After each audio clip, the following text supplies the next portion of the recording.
व्यवस्था विवरण 17वां अध्याय। कुल वचन 20। तू अपने परमेश्वर यहोवा के लिए कोई बैल या भेड़ बकरी बलि न करना जिसमें दोष या किसी प्रकार की खोट हो, क्योंकि ऐसा करना तेरे परमेश्वर यहोवा के समीप घृणित है। जो बस्तियां तेरा परमेश्वर यहोवा तुझे देता है, यदि उनमें से किसी में कोई पुरुष या स्त्री ऐसी पाई जाए जिसने तेरे परमेश्वर यहोवा की वाचा तोड़कर ऐसा काम किया हो जो उसकी दृष्टि में बुरा है, अर्थात मेरी आज्ञा उल्लंघन करके पराये देवताओं की या सूर्य या चंद्रमा या आकाश के गण में से किसी की उपासना की हो या उनको दंडवत किया हो, और यह बात तुझे बतलाई जाए और तेरे सुनने में आए, तब भली भांति पूछताछ करना। और यदि यह बात सच ठहरे कि इस्राएल में ऐसा घृणित कर्म किया गया है, तो जिस पुरुष या स्त्री ने ऐसा बुरा काम किया हो, उस पुरुष या स्त्री को बाहर अपने फाटकों पर ले जाकर ऐसा पथराव करना कि वह मर जाए। जो प्राण दंड के योग्य ठहरे वह एक ही की साक्षी से न मार डाला जाए, किंतु 2 या 3 मनुष्यों की साक्षी से मार डाला जाए। उसके मार डालने के लिए सबसे पहले साक्षियों के हाथ और उनके बाद और सब लोगों के हाथ उस पर उठे। इसी रीति से ऐसी बुराई को अपने मध्य में से दूर करना। यदि तेरी बस्तियों के भीतर कोई झगड़े की बात हो, अर्थात आपस के खून या विवाद या मारपीट का कोई मुकदमा उठे और उसका न्याय करना तेरे लिए कठिन जान पड़े, तो उस स्थान को जाकर जो तेरा परमेश्वर यहोवा चुन लेगा, लेवीय याजकों के पास और उन दिनों के न्यायियों के पास जाकर पूछपाछ करना कि वे तुमको न्याय की बातें बतलाए। और न्याय की जैसी बात उस स्थान के लोग जो यहोवा चुन लेगा तुझे बता दे, उसी के अनुसार करना। और जो व्यवस्था वे तुझे दे उसी के अनुसार चलने में चौकसी करना।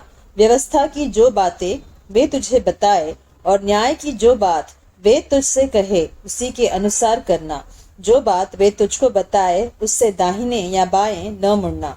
और जो मनुष्य अभिमान करके उस याजक की जो वहां तेरे परमेश्वर यहोवा की सेवा टहल करने को उपस्थित रहेगा न माने या उस न्याय की न सुने, तो वह मनुष्य मार डाला जाए। इस प्रकार तो इस्राएल में से ऐसी बुराई को दूर कर देना। इससे सब लोग सुनकर डर जाएंगे और फिर अभिमान नहीं करेंगे। राजाओं से संबंधित आदेश। जब तू उस देश में पहुंचे जिसे तेरा परमेश्वर यहोवा तुझे देता है और उसका अधिकारी हो, और उसमें बसकर कहने लगे कि चारों ओर की सब जातियों के समान मैं भी अपने ऊपर राजा ठहराऊंगा, तब जिसको तेरा परमेश्वर यहोवा चुन ले अवश्य उसी को राजा ठहराना। अपने भाइयों ही में से किसी को अपने ऊपर राजा ठहराना। किसी परदेशी को जो तेरा भाई न हो तू अपने ऊपर अधिकारी नहीं ठहरा सकता।